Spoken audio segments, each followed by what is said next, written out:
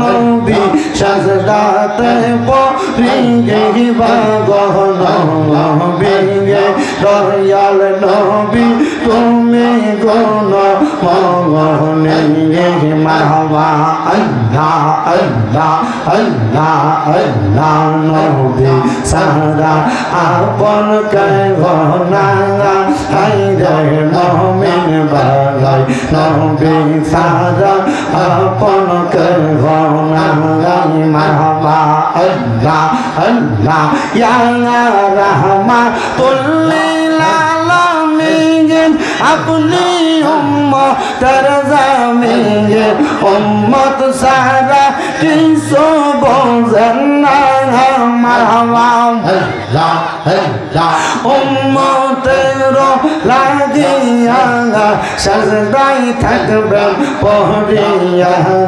গুনাহগার মহতেরা পন জঙ্গল দয়াল নবী গো আপনি ছাড়া আপন কে নাই মারহাবা আল্লাহ জবান না কইরা আল্লাহ আল্লাহকে শোনাই আল্লাহ আল্লাহ নবী ছাড়া আপন কে নাই গো মুমিন বাগাই নবী ছাড়া আপন কে নাই মারহাবা আল্লাহ আল্লাহ নবী মাতৃ গর্বে আসিয়া পিতা হারা হইয়া এই তুমি রূপে আসলে নেই ধরা নাই মারহাবা আল্লাহ রে জবান না খুইলা আল্লাহকে শোনাই নবী মাতৃ গর্বে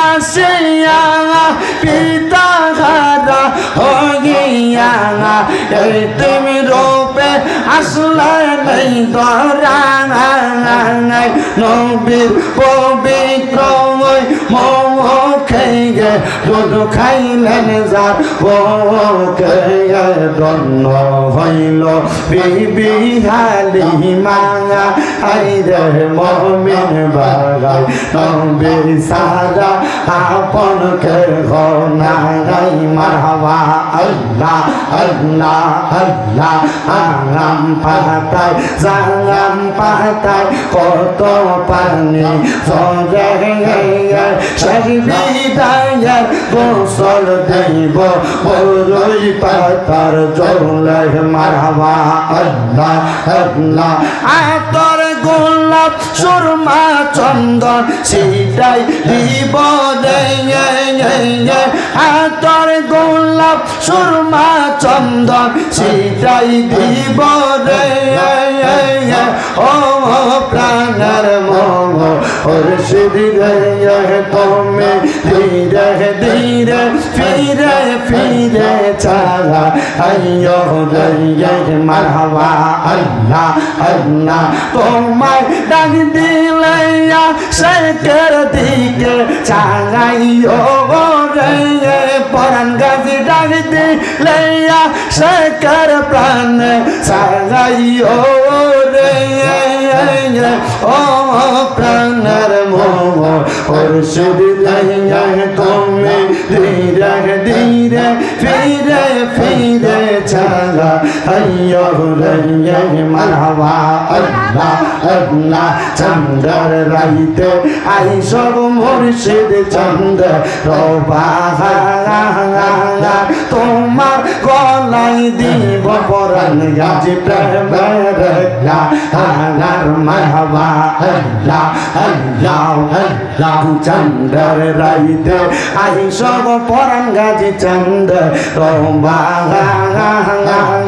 তোমার গলাই দেব আমরা প্রেমের মারহাবা আল্লাহ আল্লাহ তোমার আত্মাতে আত্মা মিশাইয়া রাগাই রে হাতটাতে তুমি সাইয়া রাগাই খবরে ও প্রাণের পরা গাজি রে তুমি ধীরে ধীরে ফিরে ফিরে চাগা আইয়ো রে মারহাবা আল্লাহ আল্লাহ আমার বিয়ার যাত্রী আমি চারজনার দেখি গিয়ে আন্দার ঘরে নামাই দিয়া দিব আমায় ফাঁকি মারহাবা আল্লাহ আল্লাহ ওই কবর নূরের নবী আগাইব রে ওই কবর নূরের নবী আগাইব রে ও প্রাণের তুমি ধীরে ধীরে ফিরে ফিরে চাগা আইয়ো রে মারহাবা আল্লাহ আল্লাহ লাল বলো নিয়ন বলো কত রঙের সাজিয়ে সাজবি দায়ে পরাই দিব সাদা মার্কিন শাড়ি মারহাবা আল্লাহ আল্লাহ ওই দিন কিন্তু নূরের নবী আগাইব রে ওই দিন কিন্তু নূরের নবী আগাইব রে ও প্রাণের মুর্শিদ রে তুমি ধীরে ধীরে ফিরে ফিরে চাগা আইয়ো রে মারহাবা আল্লাহ আল্লাহ আল্লাহ আল্লাহ আল্লাহ আল্লাহ আল্লাহ ইলাহা ইল্লাল্লাহু মুহাম্মাদুর রাসূলুল্লাহ সাল্লাল্লাহু আলাইহি ওয়াসাল্লাম। একটা জবান বন্ধ রাখবেন না, জবানটা ছেড়ে দিয়ে উচ্চ কণ্ঠে জোরে জোরে পড়েন না আলহামদুলিল্লাহ। আপনারা বলেন বাবা আমরা সবাই জিকির করলাম কার? কেন জিকির করি আমরা? একটু মনোযোগ দিয়া শুনলে আমার কোরআনুল কারীমের 3টা আয়াতের উপর কথা বলে আমি আমার বয়ান শেষ করব।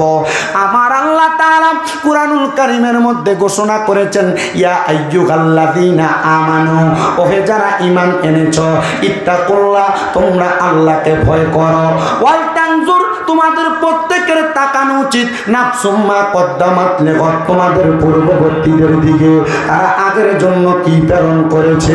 আল্লাহ বলেন আবার ওয়াত্তাকুল্লাহ তোমরা আল্লাহকে ভয় করো। আল্লাহ কেন এই কথা বললেন? বলে ইন্নাল্লাহা কবীরুম বিমা তা'মালুন, নিশ্চয়ই নিশ্চয়ই আমি আল্লাহ সবার অন্তরের খবর সম্পর্কে অবহিত। মুসলমান ও নবীর উম্মতের দলেরা, আশিক রাসূল ভাই বাবারা, আমার আল্লাহ তো আমাদের অন্তরের খবর সম্পর্কে জানে।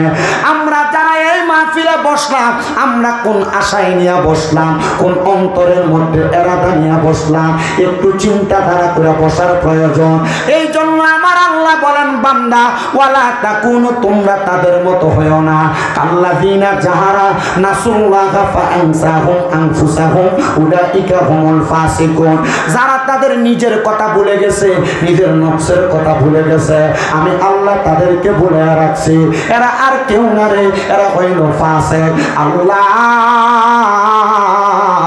ফাসিক তো বুঝতে পারলাম, এবার আপনি খোদা বলেন না ও আল্লাহ ফাসিকদের সাথে তো মুসলমানের কোনো সম্পর্ক নাই, ফাসিকদের সাথে আমাদের কোনো চলাচল নাই, ফাসিকদের সাথে আমাদের কোনো ওঠা বসা নাই। আল্লাহ তাইলে কেন আপনি আয়াতে কারিমা নাযিল করলেন? আমার আল্লাহ কয় বান্দা লা ইয়াস্তাবি আসহাবুন নারি ওয়া আসহাবুল জান্নাহ, যারা জান্নাতি এবং যারা দোজখী তারা একরকম না। সাহাবায়ে কেরাম আমার নবীরে ডাক দিয়া কয় নবী গো, ইয়া রাসূলুল্লাহ, ইয়া হাবিবাল্লাহ, নবী গো আপনার কাছে জানতে চাই জান্নাতি এবং জাহান্নামী যেহেতু একরকম না, তাহলে কোন ব্যক্তির দাম বেশি, কোন ব্যক্তির সম্মান বেশি? আমার নবী কই উম্মত সম্মান কার বেশি আয়াতের শেষের দিকে তাকাও আসহাবুল জান্নাতি হুমুল ফাইজুন যারা জান্নাতি তারা হইল সফল কাম এবার জানতে চাই নীলাখাদের হযরতে কোরআন গাজী রহমাতুল্লাহ আলাইহির 32তম বাৎসরিক ঐতিহাসিক উরুস মোবারকে আগন্ত মুসলমান ইমানদারেরা আপনারা বলেন না রে আমার 92তম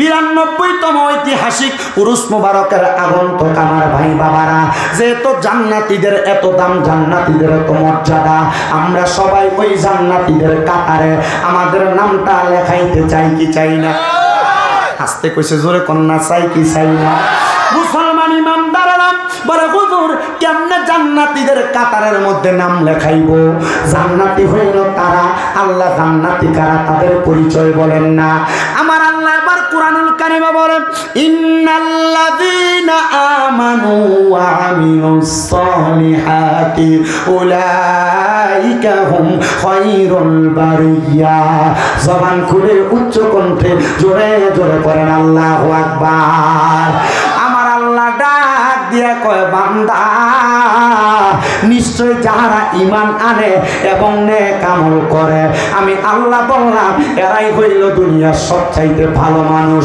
এরাই হইল জান্নাতি বান্দা হুজুর জান্নাতি বান্দা সম্পর্কে জানলাম জান্নাতি বান্দা সম্পর্কে বুঝলাম আমরা তো জান্নাতীদের কাতারে আমাদের নামটা লেখাইতে চাই আমার নবী কই উম্মত রে ওই জান্নাতীদের কাতারে যদি নাম লেখাইতে চাও তাইলে এমন ভাবে তোমার জীবনটারে তুমি সাজাও এমন ভাবে তোমার পরিবারকে পরিচালনা করো এমন ভাবে তুমি তোমার দিন রজনী কাটাও যেমন ভাবে কাটাইলে আমার আল্লাহ তোমার প্রতি রাজি হয় আমার আল্লাহ তোমার প্রতি খুশি হয় এমন একজন আল্লাহর বান্দা হযরতে সাঈদ ইবনে মুসাইয়াব রাহমাতুল্লাহ আলাইহি হযরতে সাঈদ ইবনে মুসাইয়াব রাহমাতুল্লাহ আলাইহি বলেন আমি যখন দুনিয়াতে বিবাহ করি নাই আমার মা জননী আমি সাঈদ ইবনে মুসাইয়াবের হাতটার মধ্যে ধরছে দুটা কয় সাঈদ ইবনে মুসাইয়াব আমি মা তোমার কাছে একটা ওসিয়ত করতে চাই সাঈদ ইবনে মুসাইয়াব ডাক দিয়া কয় মা গো মা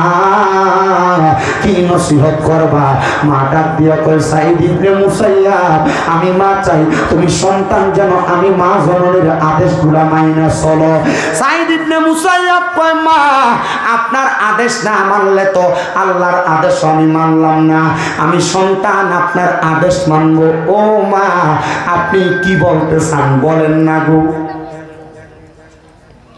মা ডাক দিয়া কয় বাবা তুমি কি জগৎ বিখ্যাত একজন আল্লাহর ওলি হুজুর গাউসে পাক বড় পীর আব্দুল কাদের জিলানীর কথা শুনছ জিমা আব্বা পীরানে পীর দস্তগীর মাহবুবে সুবহানী কুতুবে রব্বানি শেখ সৈয়দ মহিউদ্দিন আব্দুল কাদের জিলানী আল গিলানী আমি মা চাই তুমি যদি বিবাহ করো তোমার স্ত্রীর গর্ভ থেকে যেই সন্তান দুনিয়াতে আগমন করবে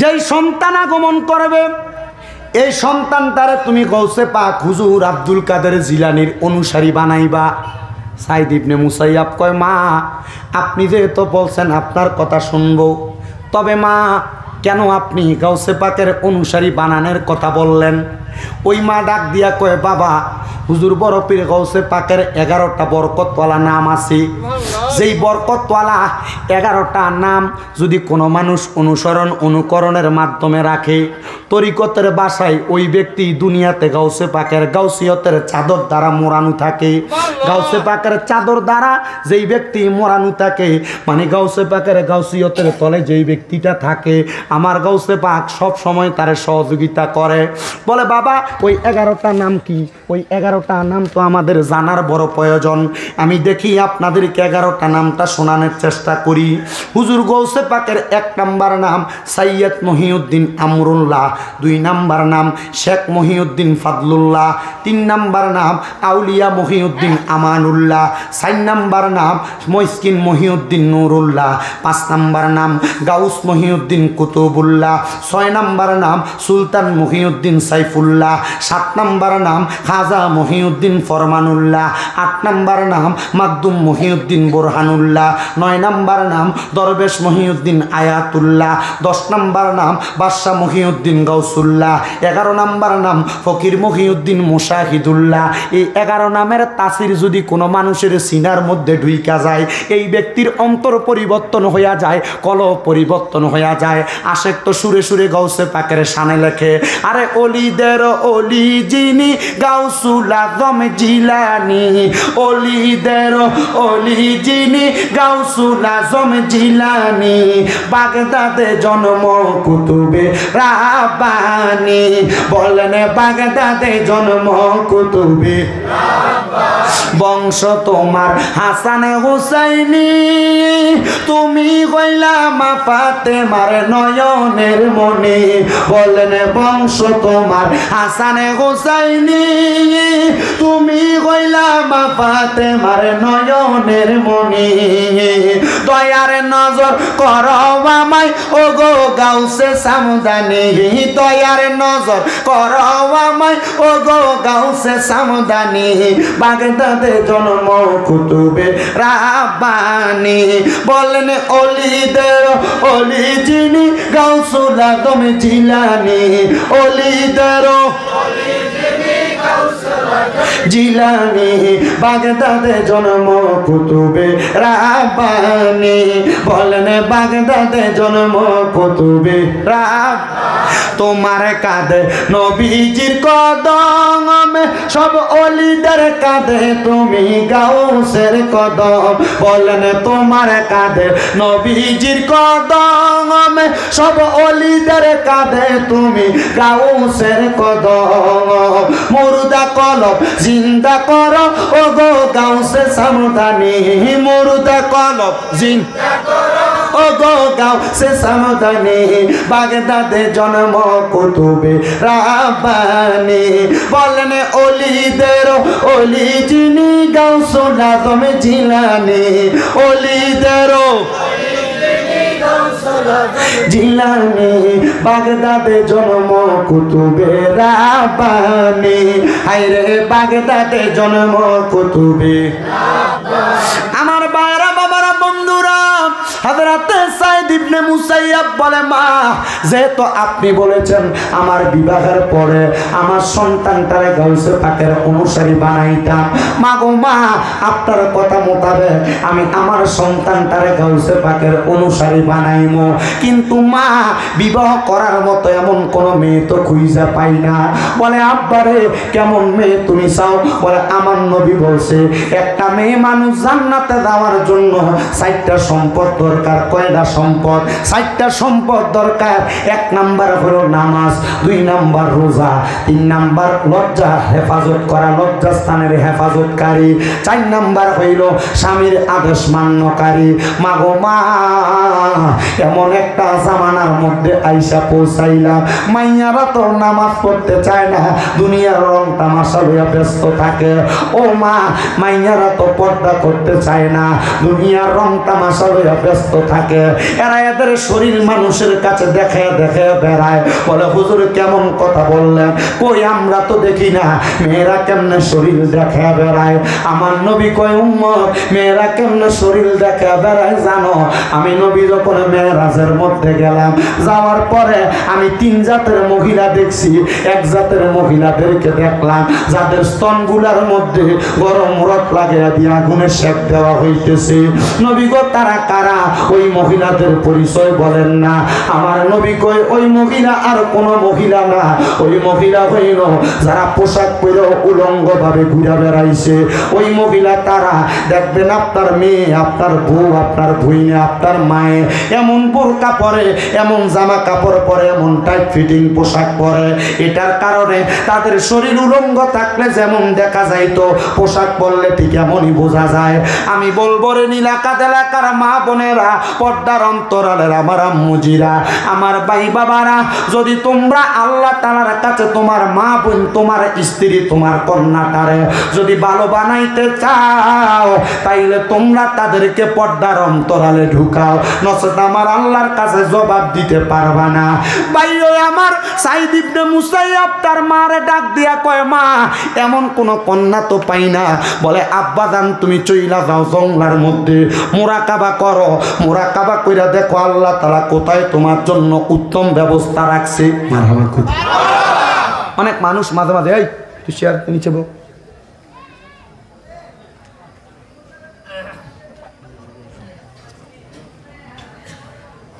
পিছনে মুরব্বী আছে,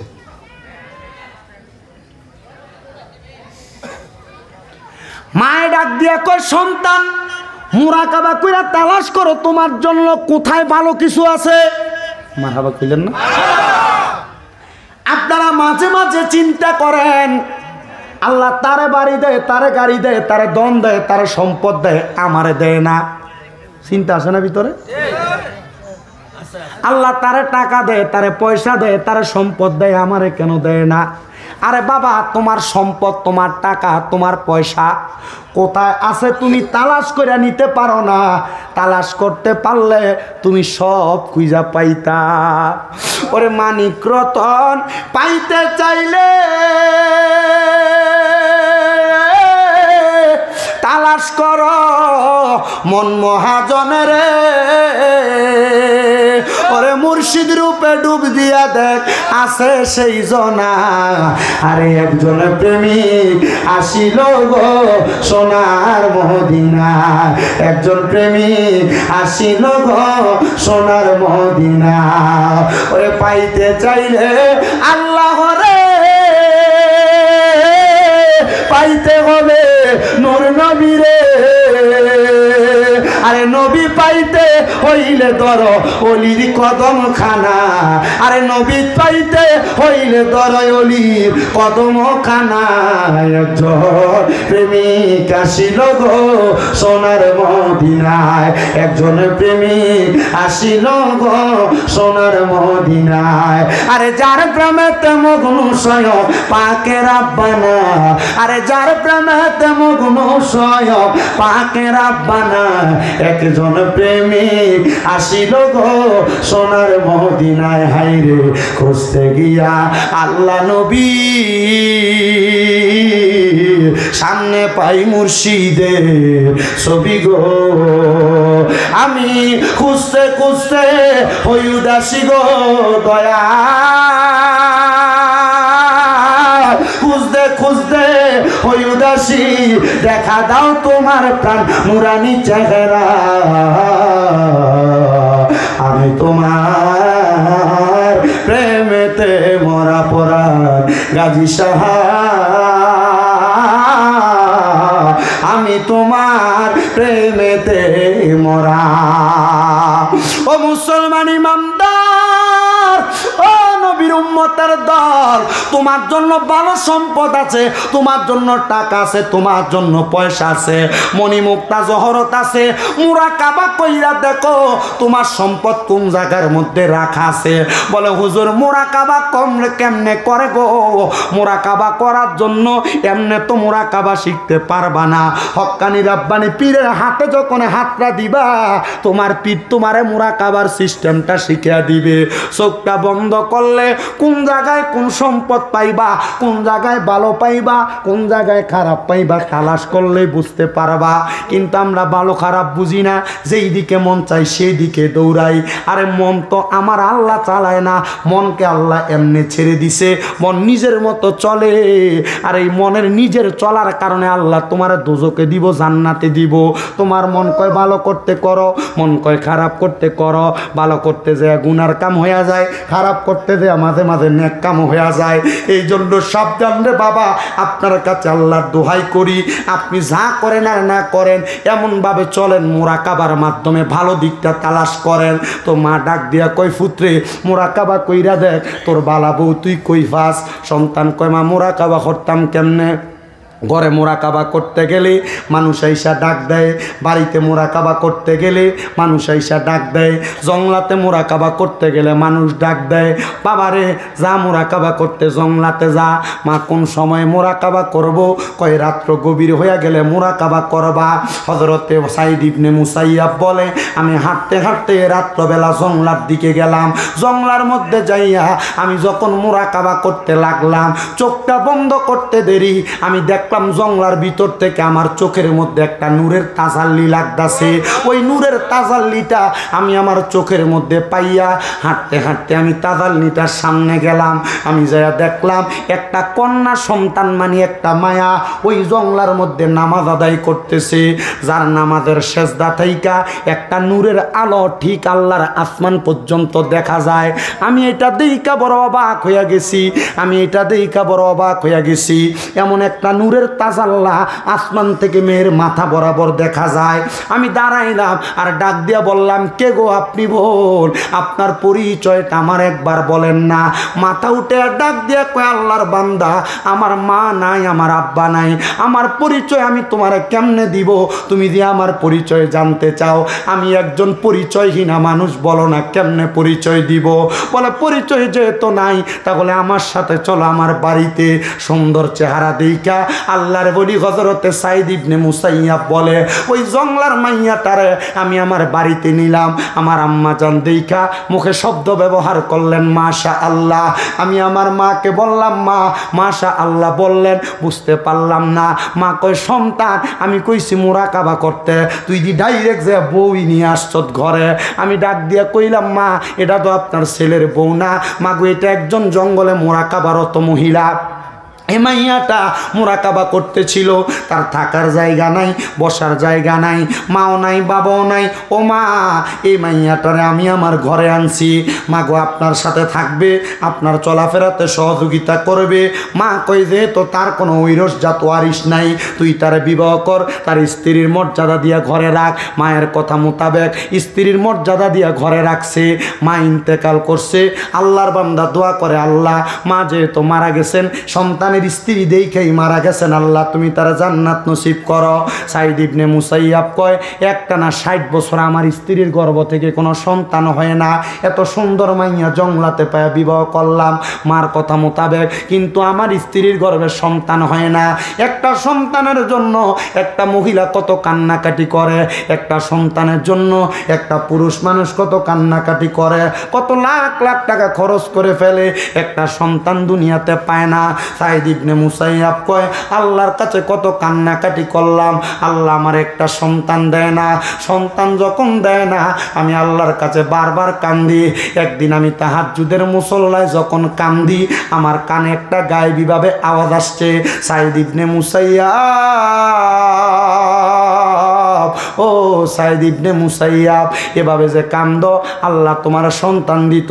একা একা কান্দিস না, একসাথে মিল্লা দোয়া কর। বলে হুজুর একসাথে দোয়া করলে তো আমরার এলাকায় মাঝে মাঝে বেদাত ফতুয়া দেয়,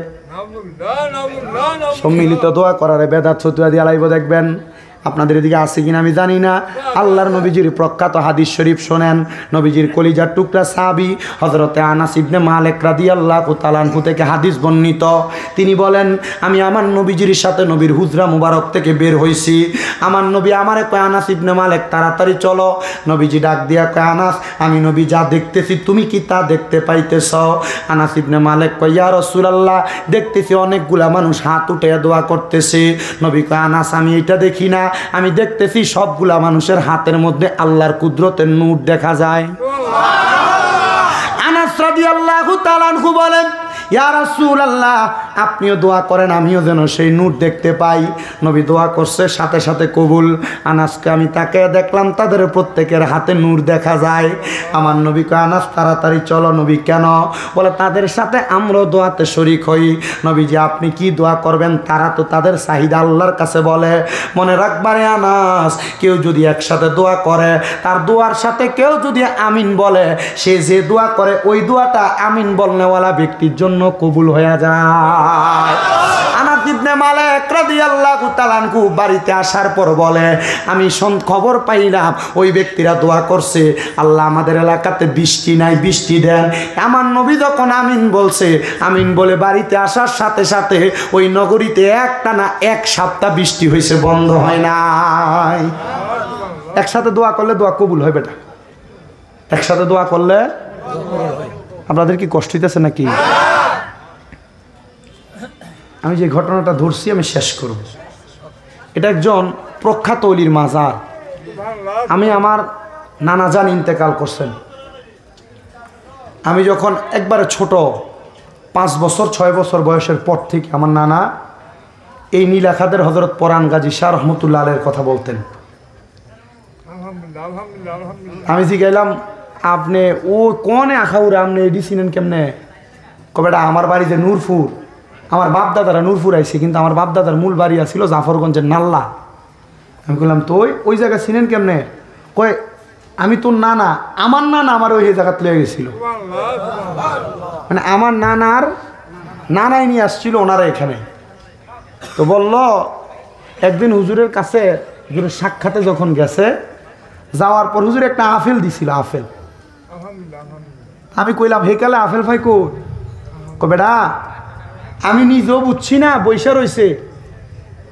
আমি শুধু বয়া বয়া চিন্তা করতেছি কি যেন খাইতে মন চায়, আমার হাতে দিছে। আমার কাছে যখন মনে হয়েছে অনেক বড় একটা নেয়ামত পাইয়া গেছি। আমি কইলাম, তো আপনি নিয়ামত পাইছেন, আপনি এই হুজুরে আর কোনোদিন দেখছেন? না, ওই দিনই প্রথম গেছিলাম। আমি কই, কিল্লে গেছেন? আমার নানার বাতের একটু ব্যথা ছিল, বাতের ব্যথা। হুজুরে শুয়া দিত, মাঝে মাঝে থাবড়াইয়া দিত জায়গাটাতে, দিলে এটা শিফা হইতো। আমি কইলাম যে, তো যদি কখনো সুযোগ হয় ওইদিকে যাইস। আমি কিন্তু এখানে জিয়ারত করে গেছি এর আগে 2 বার। এখানে আমি নিজেই জিয়ারত করে গেছি। কারণ আমাদের যারা আউলিয়া কেরামের প্রথমত আমরা চলাফেরা করি, আমাদের একটা খাসিয়ত, আমরা বড় বড় আউলিয়া কেরামদের রওজা জিয়ারত করি। কি লেগে জিয়ারত করি? কি আউলিয়া কেরামের লাভের লাগে না নিজের লাভের লাগে? কথা কন না কা? নিজের লাভের লেগে জিয়ারত করি। কারণ আউলিয়া কেরামের সোহবতে গেলে, আল্লামা রুমি মসনবী রুমি কয়, সোহবতে সালে তোরা সালে কোনাত, ভালো মানুষের সোহবতে গেলে ভালো কিছু ভাইবা। মারহাবাদি কয় না? আপনারা আসতে কইতেছেন মারহাবার, জোরে কোন মারহাবা। আমার বাবাজিরা, তো আমি আমার ধারাবাহিক কথাগুলো বলি। 60 বছর যখন সন্তান হয় না, সাইদ ইবনে মুসাইয়াব বলেন, আমি 60 বছর পর্যন্ত দুনিয়ার জমিনের মধ্যে থাকা অবস্থায় আল্লাহর কাছে কত কান্দলাম, আল্লাহ আমার সন্তান দেয় না। গায়েবীভাবে আওয়াজ পাইলাম, ও সাইদ ইবনে মুসাইয়াব, একা একা কান্দিস না, বাড়িতে তোমার বউ আছে, যাই এক লগে দোয়া কর, দোয়া কবুল হইব। আল্লাহ উপর একটা মহদিয়া শব্দ, বাড়িতে যে একসাথে দোয়া করো। ও আখাউরা নীলাখাদের বেড়ারা, বিয়া করার পরে বাড়িতে যে বউরে লইয়া 2 রাকাত নামাজ তোমার শাশিরা জেডিরা বাবিরা ফরাইয়া দিছিল, এরপরে আর কোনোদিন বউরে লইয়া 2 রাকাত নামাজও পড়ছ না। কত দোয়া করো, দোয়া দি কবুল হয় না। এটার একটা কারণ হলো তুমি তোমার বউরে লইয়া এক লগে দোয়া করো না বেটা। এডিয়া যারা ফর্দার হলে শুনতেছেন, জামাই লইলে কত নামাজ ফের বেটা বেডির নামাজের কথা কইব কেমনে? নিজে বে নামাজি কথা কন না কেন? আপনি ঠিক কইলেও ঠিক, না কইলেও ঠিক। আপনি হুজুর দাওয়াত দিচ্ছেন, বেমাটা হুজুর। আমার বয়স কম, আমি 2017 সাল থেকে ওয়াজ করি। যদি ওয়াজ করি আমি কম বয়সে, আলহামদুলিল্লাহ। আমি কিন্তু নীলাখাত কয়দিন আগে এখানে একটা কি ঈদগাহ আছে না একজনের নামে, বড় একটা ঈদগাহ, হ্যাঁ সোনু আজি ঈদগাহ, ওইখানে এসে গেছিলাম কয়দিন আগে। মনিয়ন্দি পড়ছে এটা। আচ্ছা, আমি মনে হচ্ছে নীলাখাত। যাক, আমি মোটামুটি এইগুলাতে আসছি কয়েকটা জায়গায়। আমার ওয়াজের 250 এটা। আমি এমনি ওয়াজ করি। আপনার কাছে প্রথম মনে হইবে একটু গরম, এরপরে মনে হইব নরম। কি বলি একটু ঘটনাটা নিরাল শোনেন। আমি আমার জীবনে 288 জন আল্লাহর ওলি জীবনী পড়ছি, ফার্স্ট টু লাস্ট। এই 288 জন আল্লাহর ওলি জীবনী পড়ে আমি দেখছি প্রত্যেকটা আল্লাহর ওলি তাহাজ্জুদের নামাজ পড়ে ওলি হয়েছে। কি নামাজ পড়া? আপনি চিন্তা করেন, ফজর, জোহর, আসর, মাগরিব, এশা, এটিরই তো খবর নাই, তাহাজ্জুদ দেবে কই থেকে?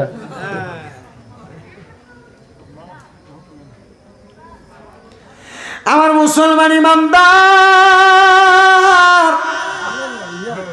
সাইদ ইবনে মুসাইয়াব বলে, যখন আমি কানের মধ্যে এমন আওয়াজ শুনতে পাইলাম, আমি সাথে সাথে বাড়িতে যাইলাম, লক্ষ্য করে দেখলাম গো রাত্রের 3 প্রহর কাইটা যাবে, সবে সাদিক হয়ে যাবে, আমার স্ত্রীটা নামাজের মুসল্লার মধ্যে বসা। আমি আমার স্ত্রীটার কাছে যাইলাম, আমি 2 করে 4 রাকাত, 3 4 12 রাকাত তাহাজ্জুদের নামাজ পড়লাম। বললাম, স্ত্রী গো, আসো না আমরা এবার 2 জন একসাথে আল্লাহর কাছে হাত বাড়াই। স্বামী হাত বাড়াইছে, আল্লাহ একটা সন্তান দান করো, যে সন্তান আমি আব্বা জানের ইন্তেকালের পরে আমার জন্য দোয়া করবে, আমার জন্য দোয়া করবে। স্বামী গো, আপনার জন্য দোয়া করবে এই কথা বললেন, আমার জন্য দোয়া করবে এই কথা বললেন না। আর ফুতের দোয়ার লাগে কি হয়েছে, আলে মোলামা দোয়া করবো না তো চলে না গো স্ত্রী। তুমি জানো নি আমার নবী বলছে, কোন মা বাপ মারা যাওয়ার পরে সন্তান যদি জানাজার নামাজটা পড়ায়, সালামটা ফিরানোর আগে আল্লাহ তার মা বাবার গুনাহ মাফ করে। সন্তান যদি হাত উঠায়, রাব্বির হামহুমা কামা রব্বায়ানি সগীরা ওয়া কুর রাব্বির হামহুমা কামা রব্বায়ানি সগীরা। চোখের মণিকুটার মধ্যে একটা মাছের মাথা পরিমাণ পানি চাইরা দিয়া যদি কান্দে, ওই পানি মাটিতে পড়ার আগে আগে আল্লাহ তার মা বাবার জীবনের গুনাহ মাফ করে দেয়। স্ত্রী কয় আমি কয়ে যখন স্বামী দোয়া করছে, ওই রাত্রে তারা স্বামী স্ত্রী মিলন করছে, আমার আল্লাহ তাআলা ওই স্বামীর দোয়া কবুল করে ফেলছে। আল্লাহ তাআলা কবুল করার সাথে সাথে ওই স্ত্রীর গর্ভের মধ্যে একটা সন্তান আগমন করছে। কিন্তু যখন 5 মাস বয়স সন্তান গর্ভের মধ্যে, ওই স্বামীটা নামাজের মুসল্লার মধ্যে স্ত্রীর হাতটার মধ্যে ধরে ডাক দিয়া কই, স্ত্রী ও আমার স্ত্রী, আমার সন্তানটারে তুমি একটা আল্লাহওয়ালা বানাইও, ঈমানওয়ালা বানাইও, আমার মায়ের আদেশ মোতাবেক বড় পীরের অনুসারী বানাইও। স্ত্রী বলে, স্বামী এই কথা কেন বলেন? আপনি বাবার না দায়িত্ব আপনি না করবেন, আমার কেন বলেন? ওই স্বামী সাইদ ইবনে মুসাইয়াব বলে, আমি মনে হয় আর বেশিক্ষণ বাঁচব না। মনে রাখবারে এই নীলাখাদের বাবারা মুমিন বান্দা মারা যাওয়ার আগে, বেঈমান বান্দা মারা যাওয়ার আগে 40 দিন আগে আফরাইল তার বাড়ির আশেপাশে ঘোরাফেরা করে। মুমিন বান্দা সেটা জানে, বেঈমান বান্দা জানে না। মুমিন বান্দা জানার কারণে মরণের আগে মরণের প্রস্তুতি গ্রহণ করে, বেঈমান না জানার কারণে বেঈমান বান্দা প্রস্তুতি গ্রহণ করে না। আল্লাহ আমরার ঈমানদার না বানাইয়া কবরে নিও না, বলেন ঈমানদার না বানাইয়া কবরে, বলেন ঈমানদার না বানাইয়া কবরে নিও। বাদানো সাইদ ইবনে মুসাইয়াব বিদায় হয়ে গেছে, উনার জানাজা শেষ, কাফন শেষ, দাফন শেষ। তার জানাজা দিয়া সবাই যখন চলে আসছে, সাইদ ইবনে মুসাইয়াবের স্ত্রী বলে, আমি আমার সন্তানটারে মানুষ করতে কষ্ট হইতেছিল, আমার সন্তান এলাকার বাজে বাজে ছেলেদের সাথে মিশা নেশার সাথে জড়িত হয়ে গেছে। হায়রে, এই নেশা এমন একটা বদ খাসিয়ত জিনিস, এই নেশার কারণে বহু পরিবার নষ্ট হয়, এই নেশার কারণে বহু সংসার নষ্ট হয়, এই নেশার কারণে বহু এলাকার মধ্যে ঝামেলা তৈরি হয়। আমি বলবো বাবা, যারা নেশা করেন একটু সাবধান হবেন। আল্লাহর নবী কয় 3 ব্যক্তির 3 সময় ঈমান থাকে না। নবী গো, কোন 3 ব্যক্তির কোন সময় ঈমান থাকে না? কয় যারা নেশা করে রে, নেশা করার পর থেকে নেশার ঘোর কাটার পরে কালেমা পড়া পর্যন্ত তার ঈমান থাকে না। যারা চুরি করে, চুরি করার পর থেকে কালেমা পড়ার আগ পর্যন্ত ওই চোরের ঈমান থাকে না। যারা জিনা ব্যভিচার করে, পরকিয়া করে, ওই ব্যক্তিদের ঈমান থাকে না যতক্ষণ না পরকিয়া করার পরে সে ব্যক্তি কালেমা না পড়ে। এই জন্য নেশা করতে সাবধান, চুরি করতে সাবধান, পরকিয়া এবং অবৈধ মহিলাদের সাথে সম্পর্ক করতে সাবধান। এটার কারণে আপনার ঈমান থাকবে না। সাইদ ইবনে মুসাইয়াবের মা কয়, আমি আমার সন্তানদের নিয়ে চিন্তা করি, আল্লাহ গো, আমার স্বামী বলছিল আমার সন্তান দ্বারা আমি কোরআনওয়ালা বানাইতাম, কিন্তু আমার সন্তান তো কোরআনওয়ালা হয় নাই। আমার সন্তানটা তো বাজে পথে চলাফেরা করে। আল্লাহ কেমনে বানাইতাম? নেশা করতে করতে আমার ঘরের মাল সামান গুলা বিক্রি করে ফেলে। দেখবেন আমি জানি না নিনা খাতে আছি কিনা, এই নেশা করতে জ্বালায়, বাবা করতে জ্বালায়, গাঞ্জা করতে জ্বালায়, এলাকার ভিতরে কল দিয়েও থাকে না, খুললা নিয়ে চুরি করে, মোটরটিও নিয়ে চুরি করে। কথা কোন ঠিক কিনা? কলিনি কেন চুরি করে? এটা কনে দেই মোটামুটি একটু গরম লাগতেছে, ঠিক লাগতেছে, ঠিক না? মসজিদের দানের বাক্স চুরি করে নেশা করতি। এবারে কই যা কি তো যাস না বেটা? না ভালো মানুষ, আমি কি কইছি নেশা করে? আমরা তো আরেকটা এটা দেখি একটা জিকির করছে বইয়া বইয়া। তুমি সামনে বই বেটা, একটু জিকির করে আমি লাস্টে দিয়া বইও সামনে। ভালো মানুষ, আল্লাহ কবুল করো, কামিন কর। তো নেশা করে স্বভাব আসেনি? কোন ব্যক্তির কয় সময় ইমান থাকে না? 3 ব্যক্তির 3 সময়। নেশা করলে তার ইমান, চোর চুরি করলে ইমান। কোন জাতের চোর? ওজনে কম দেয়, এটা একটা চোর। মা বাপ মরে যাওয়ানোর পরে ভাই বাতিটা জমি দখল করে খায়, এটা আরেকটা চোর। মানুষের ক্ষেতের গালা কাছাইতে কাছাইতে 1 লাইলের 1 বিঘা বানায়, এটা আরেক চোর। মানুষের মিশা কথা কয়ে ব্যবসা করিয়া অল্প টিয়ারটা বেশি দামে বেচে, এটা আরেক চোর। কথা কয় না তো? এই রমজান মাস আইতেছে, রমজান মাসে দেখবেন বুট, ডাল, চিনি, তেল, খেজুর গুদামজাত করব, বাজারে মালের সংকট দেখাইব, দেখাইয়া বেশি দামে বেচবো, এটা আরেক চোর। কথা দি কর নাম নেরা মানে কি চিন্তা করে হুজুরে আসলে তো ঠিক।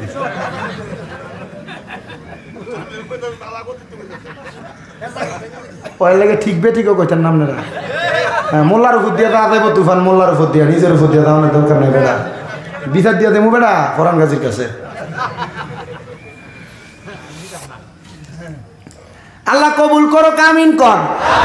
চুরি করা কবুল করতো, চুরি করা সারা যেন কবুল করে, জোরে কোন আমিন। বাগানো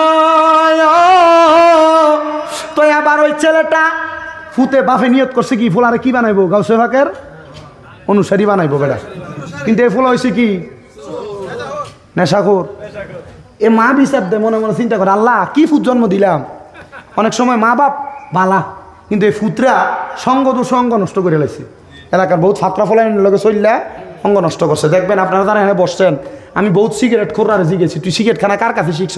আরে কইস না, এক বন্ধু এক সময় কইছিল কি হয়েছে তুই খাস না, একটা টানাই দিয়ে দে। কি হইবে একবার খাইলে? একবার খানা একবার কি হইবে কইয়া দিছে তারা নামাইয়া। কথা কয় না খা, কারণ তার কাছে তখন মাথাটা গরম হয়ে থাকা, ফেমিকের লগে ঝগড়াটা, তখন সিগারেটটা টান্না দিলে তার ভালো লাগে না। কথা কয় না কা, মা বাপের লগে ভাই ঝগড়াটা হইলে তখন আর সিগারেটটা না টান দিলে ভালো লাগে না তার। এ দিল তো তারা খাইয়া। কথা কন না কি লেগা? আপনি জিগে দেখেন যারা সিগারেট খায়, এরা এমন কয়েকজন বন্ধু বান্ধবের ফাল্লায় ফেরে সিগারেট খানা শিখছে। ঠিক আছে না? ঠিক। তো মা চিন্তা করে কিরে ছেলে তো এমন হওয়ার কথা না, কেন এমন হয়ে গেল? মাঝে মাঝে আল্লাহ তাআলা সন্তান দিয়েও মা বাপরে পরীক্ষা করে, সন্তান দিয়া ডাক দিয়ে বলতেছে আল্লাহ ঘরে যা পায় তা বিক্রি করে ফেলে, আমার কাছে এটা ভালো লাগে না। আল্লাহ তুমি একটা সমাধান করো।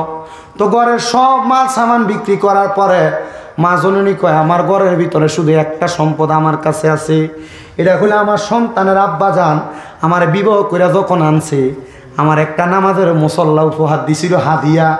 আমার বিয়ার দেন মোহর হিসেবে একটা নামাজের মুসল্লা দিছে, আর একটা কোরআন শরীফ দিছে, আর একটা তসবিহ দিছে। আর অনকার বেরিয়েতে বিয়া করতে যাবেন নামাজের মুসল্লা আর আপনি কাপড়, মানে আপনি যদি একটা কোরআন শরীফ দেন কইব বেড়া ফকিরনিগিরি দেহাস, মোল্লাগিরি দেহাস, মাত্র নামাজের মুসল্লা দিয়া তুমি আইছো মাত্র একটা বিয়ার মোহরানা দিতা। 10 লাখ মোহরানা দিবি, 5 লাখ মোহরানা দিবি হলে বিয়ে হইব, নইলে বিয়ে হইতো না।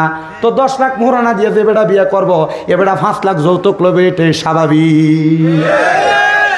আপনি মোহরানা কমান, যৌতুক বন্ধ হয়ে যাবে। যৌতুকের বিরুদ্ধে সব মোল্লারা কয়, মোহরানা যে বেশি লেহে এটার কথা দিয়ে কয় না। পোলা কামাই করে মাসে 15,000 টিয়া, তার বিয়ার যৌতুক, তার বিয়ার মোহরানা লেহে 3 লাখ। তে বাসর রাইতে মোহরানা দিতে পারবো? তখন বউর কাছে মাপসা, মা গো আমি মোহরানা বউরে মা কোন যাবো সাবধান বউর গায়ে কোন একটা তিল থাকলে এটারও কোন যেত না যে এটা তো আমার মায়ের মতো কইলে তালাক সাবধান আপনাদের আইসমাই দেন না এলাকে কইছি আর কি আপনারা দেখেন না অন্যদিকে নিয়ে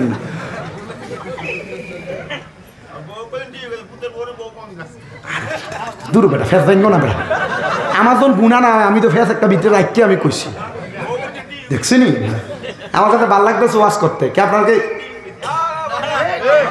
কইলে আমি যাবো গা ভাই কি গো কালকেও করছি 2টা মাহফিল আজকে একটা মাহফিল আমার আগামীকালকেও 2টা মাহফিল আমি রোজার আগে ওই আজকে ফোন দিয়া ওই 8 রোজার দাওয়াত দিছে টাঙ্গাইল আহমেদাবাদ দরবার ওটার পাশে মানে মোটামুটি রানিং মাহফিল চলবে ঈদের পরেও মাহফিল শুধু আমরা দোয়া করবেন আপনারা দোয়ায় আমি ছোট মানুষের আমার 6টা মাদ্রাসা 6টা কয়টা মাদ্রাসা বহুত বক্তারা টেহা কামাই করে না আমি মনে করি যে আমার টিয়া কামে লাগে বেটা এই যে আমার এই পর্দার এখানে মনে দুরুইলের একটা পোলা দিছে আমার মাদ্রাসায় পরে আমার মাদ্রাসায় আমি এখান থেকে ওই শাহবাজপুর সরাইল থেকে ওই নরসিংদী বেলাপুর থেকে আমার মাদ্রাসা নিয়ে পোলা পাইন দেয় কুমিল্লা চকবাজার নূরপুর সমনিতে তাফিজুল কোরআন মাদ্রাসা আমি আমার পোলা পান্ডে কইছি আমার পোলা আজকেও আসরের পরে মাদ্রাসায় যখন গেছি আমি যাই দিই আমার ছোট ছোট বাচ্চাগুলা কান্দে আপনি আমার মাদ্রাসায় আসরের পরে গেলে আপনার মাদ্রাসার ছাত্রর ব্যাপারে মাথার একবারে মানে চেঞ্জ পাল্টে যাবো কি মাদ্রাসার ছাত্ররা এমন আপনি অবাক হয়ে যাবেন আমার মাদ্রাসা পোলাবেন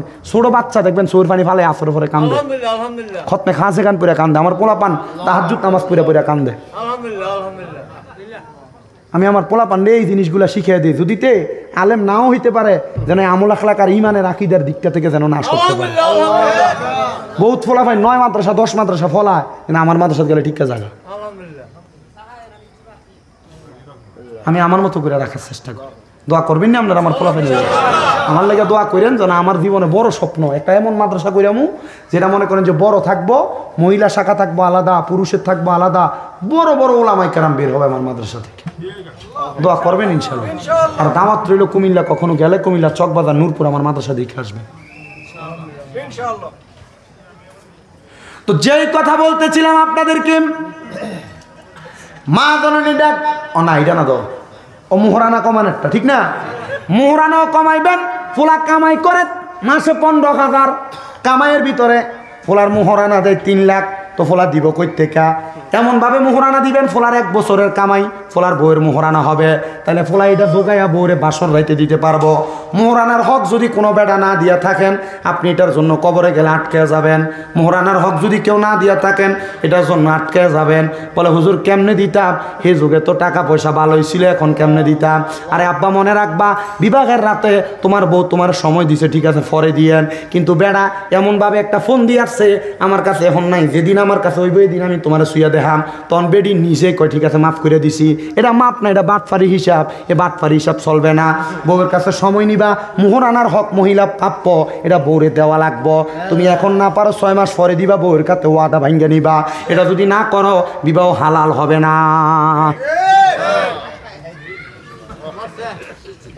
কথা বুঝছেননি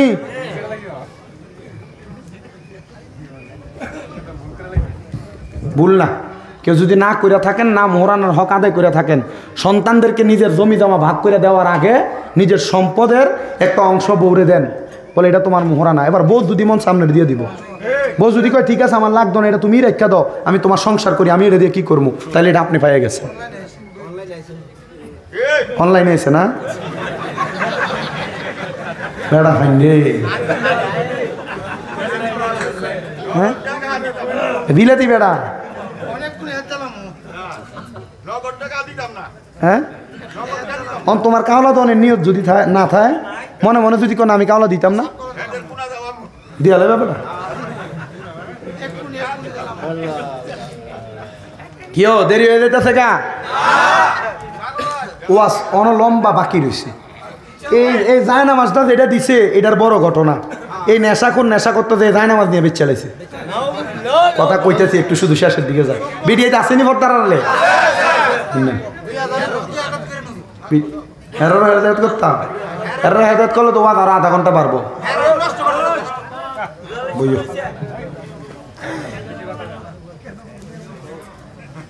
তো ডাক দিয়ে বলতেছেন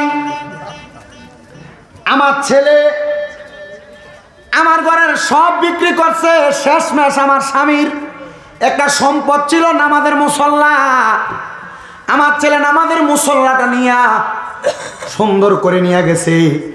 আমি জোহরের নামাজের আগে যাইয়া ঘরে প্রবেশ করতেছি, প্রবেশ করে নামাজ পড়বার লাগে মুসল্লাটা নিমু, যায় দেখি আমার নামাজের মুসল্লাটা নাই। এই ছেলে নামাজের মুসল্লা নিয়া ওই এলাকার বড় আলেম, যিনি দামেস্কের বড় মসজিদের মধ্যে ইমামতি করতেন, আপনি বসেন এখানে, হুজুর এখান দিয়ে বসবে, এটা বসবে, বড় আলেম, উনার কাছে নিয়ে নামাজের মুসল্লাটা ব্যক্তি বিক্রি করে দিছে। হুজুর এই নামাজের মুসল্লাটা বিক্রি করুন। হুজুর কিনবেন নি? হুজুর কয় কিরে, সমাজে এমন অভাবীও আছে যে নাকি নামাজের মুসল্লা বিক্রি করে ভাত খাইব। হুজুর তার কাছ থেকে নামাজের মুসল্লাটা কিনলেন। কিনার পর হুজুর তালাশ করতে লাগলেন এলাকায় কোন বাড়িতে জানি এমন অভাবী মানুষ, আমি তাদেরকে আমার টাকা পয়সা দিয়ে সহযোগিতা করব। কারণ আল্লাহর নবীর ঘোষণা, আস-সাখিউ হাবিবুল্লাহ, দানকারী ব্যক্তি আল্লাহর বন্ধু, আমি তাদেরকে একটু দান করব। তালাশ করতে লাগলাম, নীলাখাতের পুরা গ্রামের মধ্যে তালাশ করছে, কোনো বাড়ির মধ্যে এমন লোক নাই যারা নামাজের মুসল্লা বিক্রি করবে। তালাশ করতে করতে দামেস্কের বড় মসজিদের পেছনে যায় একটা ঘর নিরাল, ওই ঘরের সামনে দেয়া সালাম দেয়, আসসালামু আলাইকুম ওয়া রাহমাতুল্লাহ, কোনো জবাব দেয় না। তিনবার সালাম দেয়, জবাব দেয় না। সালাম দিয়া চলে যাবে, পেছন থেকে মহিলা কণ্ঠে জবাব দেয়, ওয়া আলাইকুমুস সালাম ওয়া রাহমাতুল্লাহি ওয়া বারাকাতুহু। আল্লাহর বান্দা ডাক দিয়া কয়, ও জগতের মানুষ, আমি আবার পেছনে ফিরলাম না, কারণ মহিলা মানুষ তাকাইলে চোখের জিনা হবে। বেড়া মানুষ মনে রাখবা, নিজের স্ত্রী ছাড়া, নিজের মা ছাড়া, বোন ছাড়া, 14 জন গায়রে মাহরম মহিলা ছাড়া অন্য কোনো নারীর দিকে যদি তুমি তোমার চোখ দিয়া তাকাও, তাহলে তোমার আমল নামার মধ্যে জিনার গুনাহ হবে, জিনার গুনাহ। আমরা মনে করি কোন নারীর সাথে মেলামেশা করলেই মনে হয় জিনা হয়। না না না, কোনো অবৈধ নারী মানে কোনো গায়রে মাহরাম মহিলার সাথে মুখ দিয়া কথা বললে তোমার মুখের জিনার গুনাহ হবে। কোনো মহিলার কণ্ঠের আওয়াজ যদি তোমার কান দ্বারা শোনো, তোমার কানের জিনার গুনাহ হবে। গান যে শোনো, গান শোনার কারণে ওই মহিলা কণ্ঠের আওয়াজ তোমার কানে যাওয়ার কারণে তোমার জিনার গুনাহ হবে। এ পর্দার অন্তরালের মহিলারা, তুমি তোমার ফুতেরে যে এই বাড়িতে ডাক দাও, 3 বাড়ি তোমার ডাক শোনা যায়। মনে রাখবা, মহিলাদের গলার আওয়াজ যদি কোনো পরপুরুষ শোনে, মহিলাদের আমল নামার মধ্যে কবিরা গুনাহ হয়, কবিরা গুনাহ। এবেরিয়া বেপর্দা ভাবে যে চলাফেরা করো, সাবধান হয়ে যাও। আল্লাহর নবীজি তিরমিজি শরীফের সুনানের 2211 নম্বর হাদিস, নবী আমার কয়, মহিলা যখন কিয়ামতের আগে দেখবা তাদের গলার আওয়াজ বেড়ে গেছে, তারা তাদের গলা দিয়া গানের আওয়াজ শোনায়, গানের আওয়াজ শোনায়, মনে করবা কিয়ামত অতি সন্নিকটে, নতুন নতুন রোগ, নতুন নতুন মুসিবত তোমাদেরকে আঁকড়ায়া ধরব। করোনা ভাইরাস এই তো 2021 সালে না আসলো, এর আগে তো করোনা ভাইরাস নামক কোনো ভাইরাসের নাম মুরব্বীরা শুনে নাই। কেন আসলো? আল্লাহ দেয় নাই, এটি আমরা গুনাহ করতে করতে আমরা হাতে কামাই করে আনছি।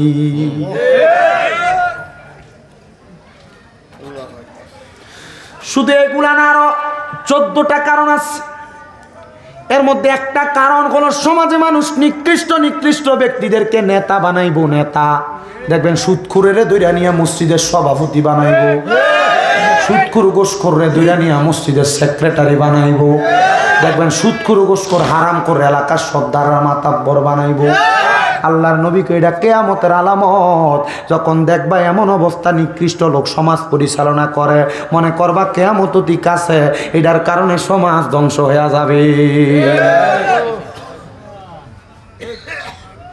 নবী আমার শুধু এই কথা বলেন নাই, শেষের দিকে নবী কয় 9 নাম্বার, নবী কয় কিয়ামতের আগে এমন অবস্থা হইব, মানুষ একজনের অনিষ্টতা থেকে বাঁচার জন্য তার ডরে সালাম দিব। দেখবেন সামনে দিয়া সালাম দেয়, সালাম দিয়া পেছনে আওয়ার পরে কয়, গোলামের উপর খোদার গজব ফুরুক। আজ জ্বালায় মানুষ বাঁচে না, চলেনি। কিয়ামতের আলামত বেড়া।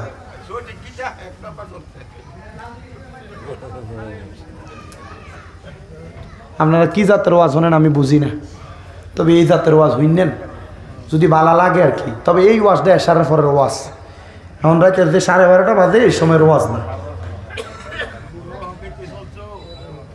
ভাল লাগলে আমি করবো আর কি। 1.5 ঘন্টা হয়ে গেছে কেন আব্বা? আমি 1 ঘন্টা 20 মিনিট ওয়াজ করি,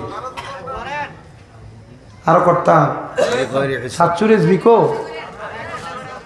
বেটারে ধরে না কষ্ট আরো কুদুর করি।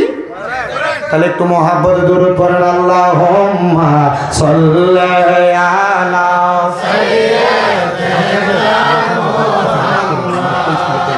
আল্লাহুম্মা সাল্লি আলা সাইয়্যিদিনা মাদনা বিয়ানা শাফিয়ানা মাওলানা মুহাম্মদ। ওরে আসা যাওয়া কি যন্ত্রণা, আসা যাওয়া কি যন্ত্রণা, জানলে রে পরাণ গাজী আর আসতাম না, আগে জানলে রে দয়াল আর আসতাম না। ও দয়াল রে ওই পারেতে প্রেমের বাজার পার হইয়া যায় সব দোকানদার, আমি দয়াল হইতে পারলাম না। ওরে বুঝি আমার কপাল মন্দ, ওরে বুঝি আমার কপাল মন্দ, পাইটাল নৌকা পার কাটে না, জানলে রে দয়াল আর আসতাম না। মুর্শিদের বাড়ি আসা যাওয়া কি যন্ত্রণা, আসা যাওয়া কি যন্ত্রণা, জানলে রে দয়াল আর আসতাম না। ও দয়াল রে মাকাল ফল তার দেখতে ভালো, বাহির লাল তার ভেতর কালো, আমি দয়াল আগে জানতাম না। বুঝি অমৃত খায়া বারছে জ্বালা, মুর্শিদের প্রেমের জ্বালা আর সহে না পরাণ গাজীর প্রেমের জ্বালা, ভাল লাগে না, জানলে রে দয়াল আর আসতাম না। রে আসা যাওয়া কি যন্ত্রণা, আসা যাওয়া কি যন্ত্রণা, জানলে রে দয়াল আর আসতাম না।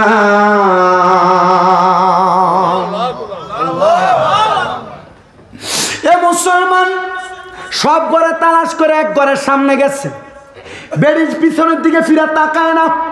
আল্লাহ নবী কয় মা তাকাইলে আমার জিনার গুনাহ হইবে, এই জন্য তাকাই না।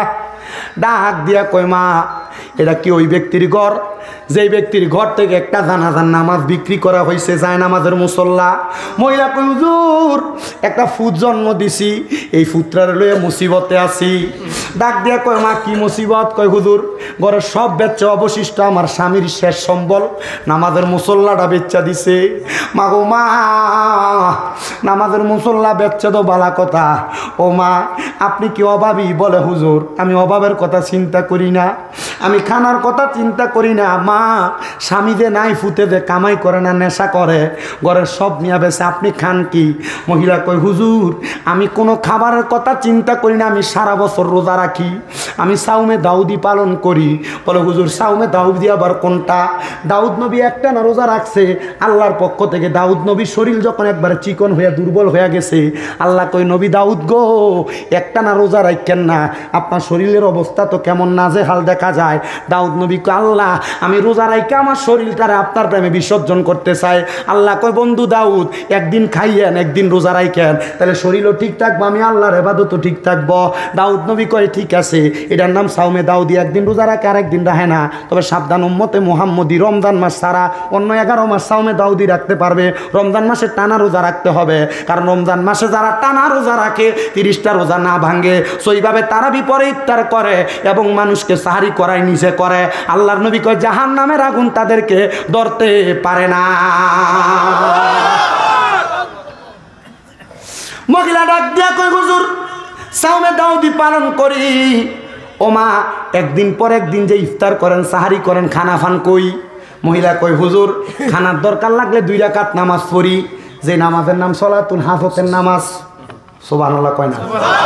যে নামাজের নাম সলাতুল জোরে কোন বেড়া চিন্তা করতেছে হুজুর ফজর জোহর আসর মাগরিব এশা এর আগে কইলেন একটা তাহাজ্জুদ অনকন হাজতের নামাজ এটি ফানকো আরে এটি না শুধু বেড়া আরো নামাজ আছে তো আল্লাহরে কাছে ফাওনের লাগা আল্লাহর লগে বন্ধুত্ব করার লাগা আরো নামাজ আছে বলে হুজুর কোন নামাজ ফজরের পর একটা পরে এটার নাম ইশরাক সূর্য ওঠার পর থেকে আগ পর্যন্ত একটা পরে দোহার চাস্তের নামাজ মাগরিব পরে একটা পরে আওয়াবি মারহাবা কয় না 100 রাকাত একটা নামাজ পড়ে সলাতুল খায়ের যে একটা নামাজ আছে হয় দিনে একবার নয় সপ্তাহে একবার নয় মাসে একবার নয় বছরে একবার নয় জীবনে একবার সলাতুল তাসবিহ সলাতুল ইস্তেসকা কতলা নামাজ পড়েননি নাম তো শুনছি না এমন কতলা নামাজ আছে বেটা আল্লাহ নবীতে 50 ওয়াক্ত নামাজ আনছিল নামাজটি কই বেটা 5 ওয়াক্ত পড়লে যে 50 ওয়াক্ত সওয়াব পাইবা কিন্তু 50 ওয়াক্ত তো এটি তো নাম দিয়ে আছে এটি কো ভাইলা না এমন টোহায়া দেখো আরো বহুত পাইবা আমি কিন্তু ডাইনে বামে যাইতেছি আমার ওয়াজের ধারাবাহিকতায় ঘটনার ধারাবাহিকতায় যেখানে যে কথা আসতেছে এই কথা ভাঙ্গা ভাঙ্গা বলতেছি অসুবিধা হইতাছে না মহিলা কয় হুজুর বড় যন্ত্রণায় সলাতুল ইস্তেসকার নামাজ পড়ি হাজতের নামাজ পড়ি হুজুর ডান দিকে সালামটা ফিরাইয়া বাম দিকে ফিরাইয়া দেখি খানা হাজির হয়ে গেছে কই টাকা খানা আইছে এটা তো বলতে পারি না হুজুর আমার স্বামী মরার পর থেকে এই ইবাদতটা ধরছি খানার কথা চিন্তা করা লাগছে না টেনশন করা লাগছে না আমার স্বামীরে হারাইছি কথা সত্য আমার আল্লাহ গায়েবী ভাবে আমার স্বামীর দায়িত্বটা কেমনে জানি পালন করে দিতেছি একটি বাসায় দুইটি পাখি কত যে আনন্দে থাকি গো এখন তুমি কোথায় আমি কোথায় পরাণ গাজী কাউকে কেউ আর দেখি না আগে জানি না তুমি এমন করে সেরে যাইবার মুর্শিদাগে জানি না তোমার আত্মাতে মি সায়াতা কইতাম কত মনের কথা গো এখন কার কাছে কই মনের কথা কেউ নাই আমার আপনা দয়াল কার কাছে কই মনের কথা কেউ নাই আমার আপনা আগে জানি না তুমি এমন করে ছেড়ে যাইবার পরাণ গাজী সায়াগে জানি না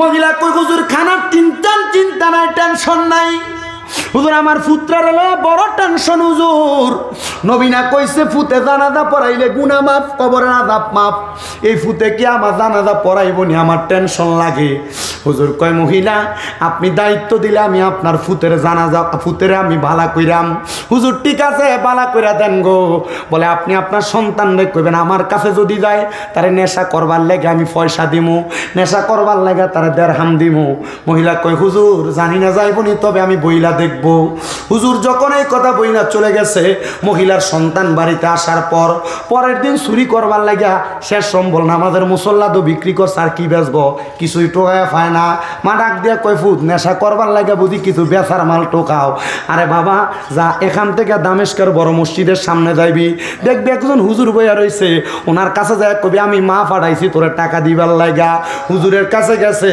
যায় কই হুজুর আমার মা কইছে আপনি নাকি আমার সম্পদ দিবেন হুজুর কয় আব্বা আমি যেই সমস্ত খবর তোমার ব্যাপারে জানি তুমি একজন নেশাখোর অপবিত্র শরীরের সাথে আমার শরীর আমি লাগাইতাম না আব্বারে আমার সামনে একটা পুকুর দেখা যায় যারে আব্বা যা এই পুকুরে কুফের মধ্য থেকে একটু পানি উঠাইয়া মাথার মধ্যে ঢাইলা গোসলটা করে আমার সামনে আয়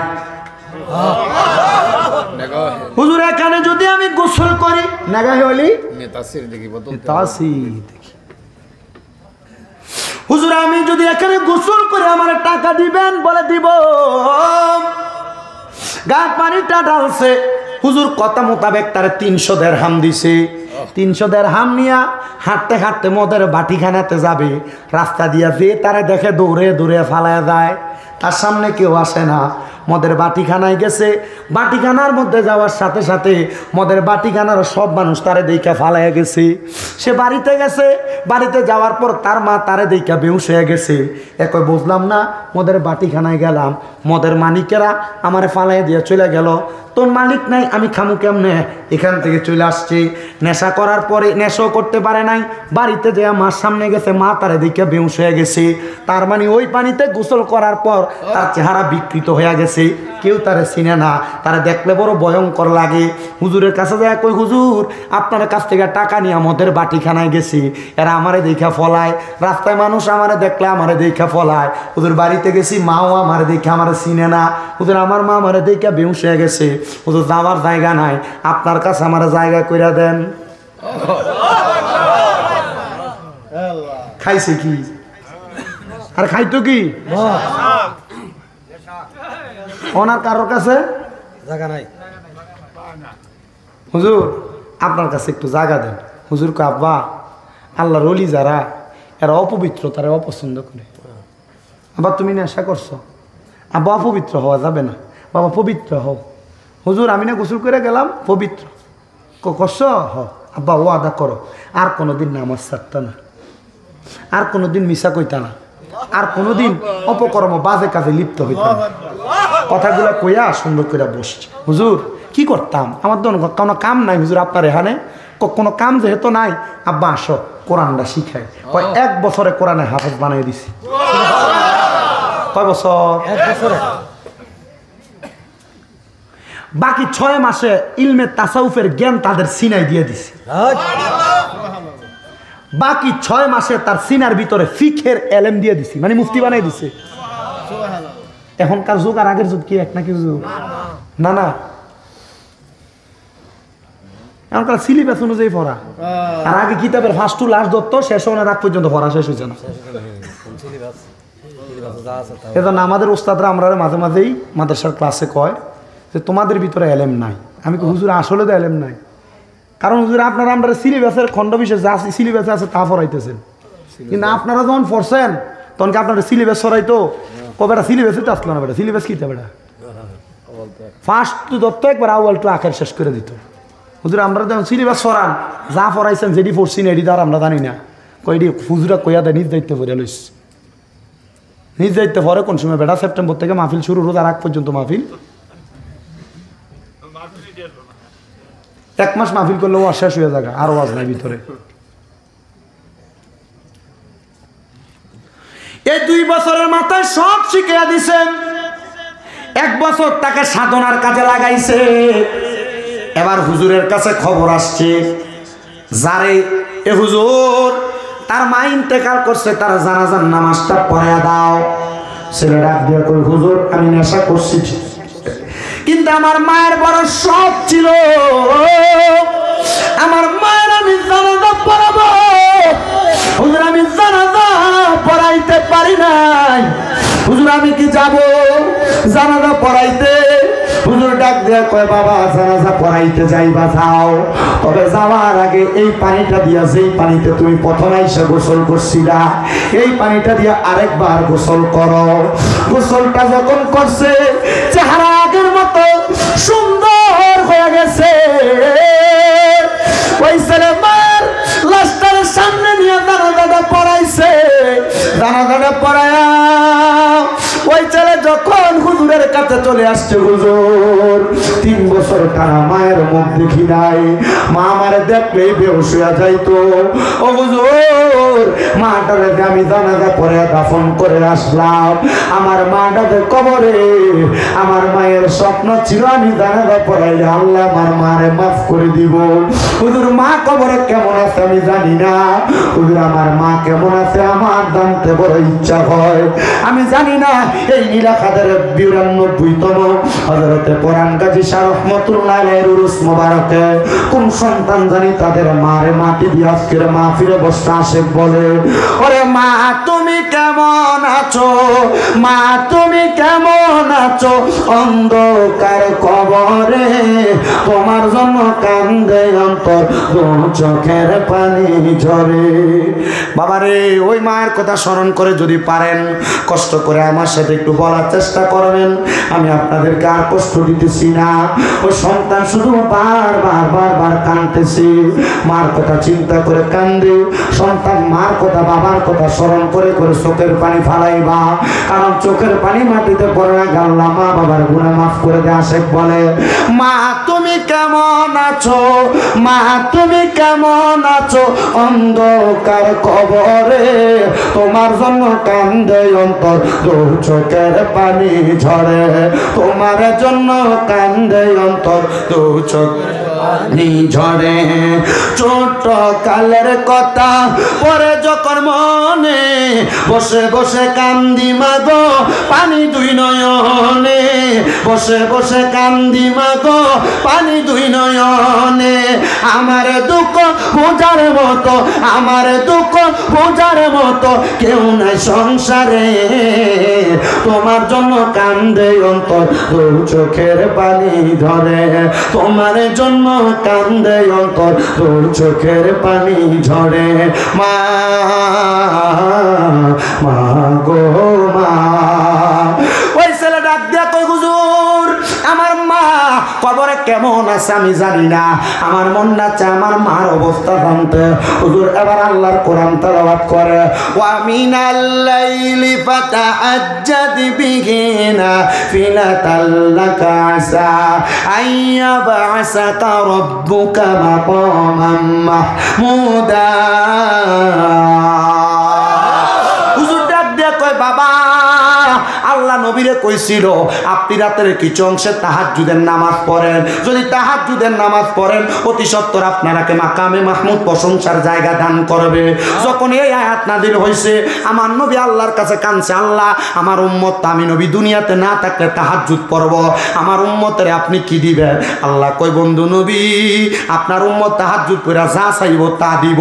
কামাই নাই, রুজি নাই, বরকত নাই, রোগ বালা মুসিবত ছাড়ে না, বিদেশ যাওয়ার চেষ্টা করো, পারো না, তাহাজ্জুদের নামাজ পড়ো, আল্লাহ তাআলা তোমারে বরকত দান করব।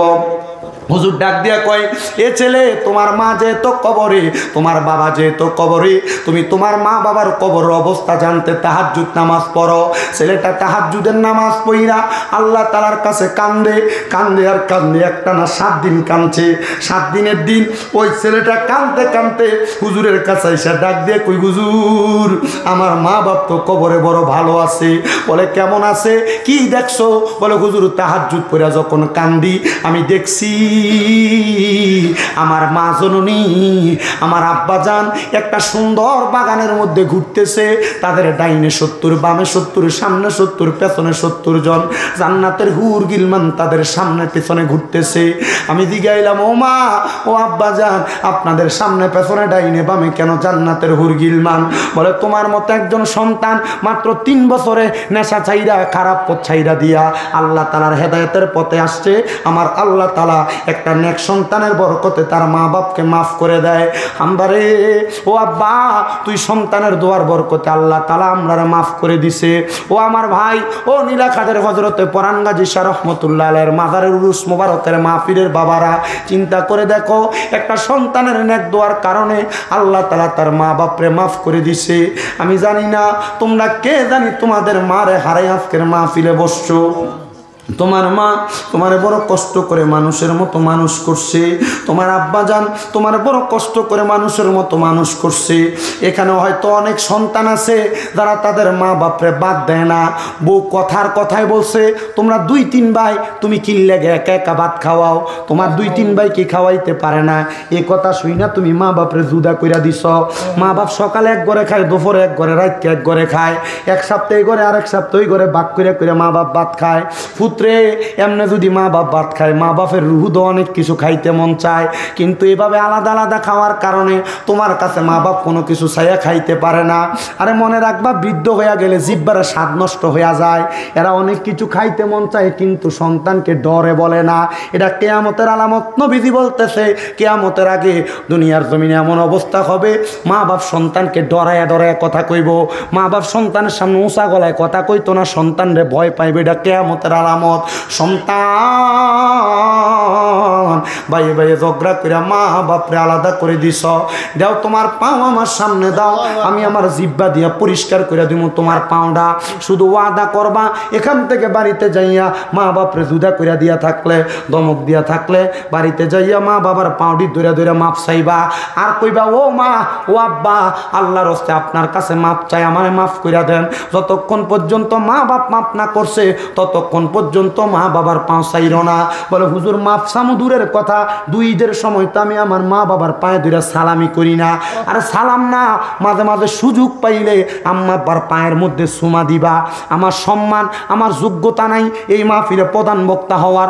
যখন মাদ্রাসায় পড়ি ক্লাস 6-7 পড়ি, ওয়াজ মাহফিলে শুনছি মা বাবার পায়ের কাছে ছোট হইলে আল্লাহ জগৎ বিখ্যাত বানায়া দেয়, জগতের কাছে বড় বানায়া দেয়। আমি আমার মা বাপরে ঘুমন্ত অবস্থায় যে চুমা দিছি, চুমা দেওয়ার পর থেকে আল্লাহ তাআলা এত সম্মান দিছে, মর্যাদা দিছে, যা পাওয়ার আমি যোগ্য না। আমি বলবো আব্বা আপনি চুমা দিবেন কিনা জানি না, তবে আম্মা আব্বার কদমে চুমা দিলে আল্লাহর জান্নাতের চৌকাঠে চুমা দেওয়ার সওয়াব পাবেন। এই সন্তান আজকের মাহফিল কবুল হবে কি হবে না এটার গ্যারান্টি আমি দিতে পারবো না, তবে একটা গ্যারান্টি আমি আপনাদেরকে দিতে পারবো। যদি আগামীকালকে শোনেন নীলাখাদের কোনো দোকানে বৈশা কোনো মুরব্বী কয় হ্যাঁ শামীম দাদার কথা শুই না আমার ফুতে বাড়িতে যে আমি বাপের পায়ে ধরে মাপ চাইছি, কিন্তু আমার ফুতে কোনোদিন আমার লগে অন্যায় করে নাই, যাদের আব্বা আম্মা বাচ্চা রয়েছে আজকে ওয়াদা করে যাও এখান থেকে বাড়িতে আব্বা আম্মার পাউডি ধরে মাপ চাইবা। বলে হুজুর আমি তো কোনো অন্যায় করছি না, আমিও কি মাপ চাইতাম। সন্তান রে অন্যায় করো আর না করো, আম্মা আব্বার পায়ে ধরলে দাম কমে না, ইজ্জত কমে না, সম্মান কমে না, আল্লাহ তাআলা ইজ্জত বাড়াইয়া দেয়, মাকাম বাড়াইয়া দেয়। সম্পদ কামাই করবা বরকত পাইবা একমাত্র মা বাবার কদমে চুমা দিলে, আম্মা আব্বার কদমের কাছে ছোট হইলে। কিন্তু অনেকে চিন্তা করে হুজুর যাদের বাড়িতে আব্বা আছে তারা বাড়িতে যাইয়া বাবার পায়ে ধরে মাপ চাইবো, আমার তো আব্বা নাই আমি কার পায়ে ধরে মাপ চাইবো। আমি জানি না আজকে কোন সন্তান তাদের মারে মাটি দিয়ে বাবারে কবর দিয়ে হাত বাড়াইছো, কোন সন্তান তাদের মারে মাটি দিয়ে আজকের মাহফিলে বসছো। তোমার আব্বা জান দামি কোনো জামা কাপড় পরতো না, সিরা জুতাটা পরতো, জুতা ছিটতে ছিটতে পায়ের মুরালিটা রাস্তার সাথে লাগতো, কিন্তু তোমারে নতুন জুতা কিনা দিত। স্মরণ করে দেখো ওই নতুন জুতাটা পায়ে দিয়া তুমি খাটে দৌড়াদৌড়ি করছো ছোটবেলায়। তোমার আম্মা জান দামি কোনো কাপড় পরে নাই, কাপড় রাস্তা ছিঁড়া ছিল, তোমার জন্য দামি কাপড় কিনা পরে নাই, তোমার নতুন জামা কাপড় কিনা দিছে। ও সন্তান তোমার স্কুল মাদ্রাসায় যাইতে 10-20 টাকা দিয়া দিছে, তোমার মার কাপড় রাস্তা ছিঁড়া ছিল, এখন তোমার কাছে টাকার অভাব নাই, মা বাপের বড় অভাব। ওই তোমার কাছে টাকা আছে, আব্বারে তো 500 টাকা দিয়ে কিনে একটা লুঙ্গি পরাইতে পারো না, মারে তো একটা কাপড় পরাইতে পারো না, পরাইবা কেমনে? মা বাপ অন্ধকার কবরে। বুইলা গেছে ওই কষ্টের কথা। তোমার মা ঘরের মধ্যে পান্তা ভাতগুলা সকালবেলা খাইতো না, রাইখা দিত আমার ফুতে। যদি দুপুরবেলা আসে রোদের মধ্য দিয়ে আসলে আমার ফুতে পানি ভাত খাইলে তার কলিজা ঠান্ডা হইব। তোমার ঘরে কত মেহমান এখন খানা খায়, কই মা বাপরে তো একটু খাওয়াইতে পারো না, খাওয়াইবা কেমনে? মা বাপ কবরে। আল্লাহ যাদের মা বাবা কবরে তাদের আম্মা আব্বার কবর জান্নাতের বাগান বানায়ও। সন্তান চিন্তা করে দেখো, তোমার মা বাপ যদি থাকতো, যদি মাসে 2000 টাকা মা বাবার খানা খরচের পেছনে লাগতো, তাহলে তো তুমি বছরে 24,000 টাকা খরচ করা লাগতো।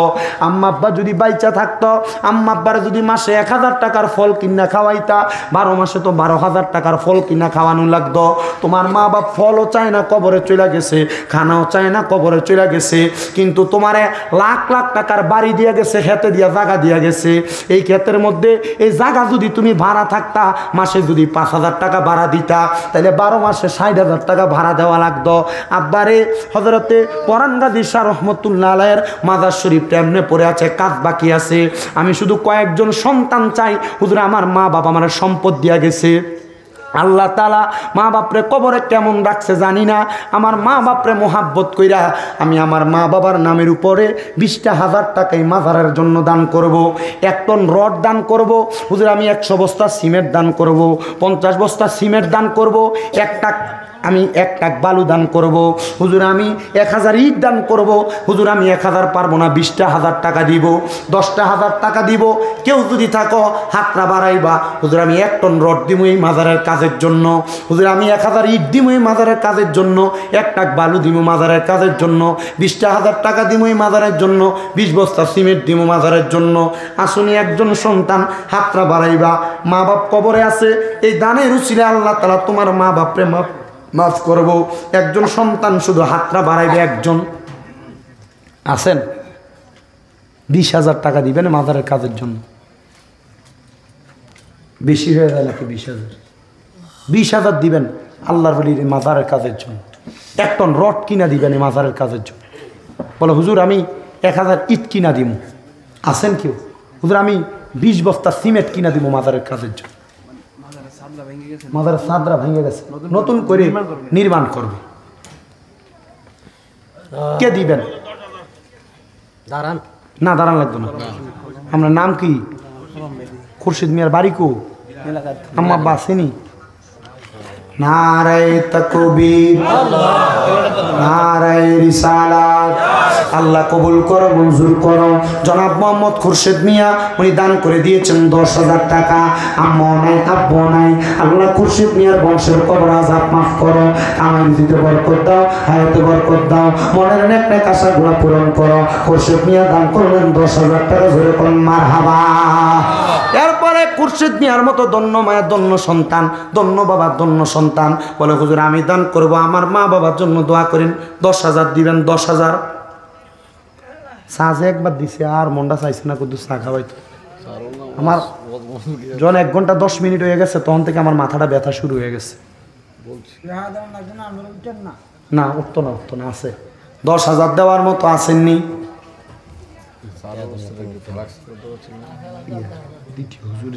কিনা না আরেকজন আছে ফরিদিয়া মুক্ত হোসেন কি আসবে একই আছে লই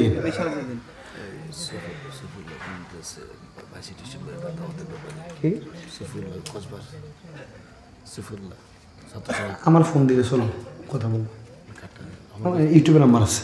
আচ্ছা একজন বল হুজুর আমি 10,000 টাকা দিব খোরশেদ ভাইয়ের মতো।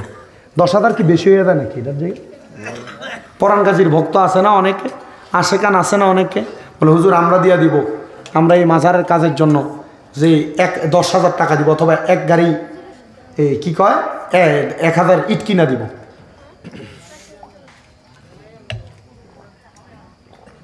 $10,000 দেওয়ার মতো ঠিক আছে। ফাঁক পাঞ্জাতনের মহাব্বতে 5,000 করে কয়েকজন দেন। 1 নাম্বার কে দান করবে 5,000 টাকা? হুজুর আমার মা নাই, আমার আব্বা নাই, বংশের কবর আযাব মাফ চাইয়া আমি 5,000 টাকা দান করব। 1 নাম্বার কে দিব? 5,000 টাকা। মহিলার কাছে একজন যান, একটু খাতা কলম নিয়ে 5,000 টাকা দান করবেন। এও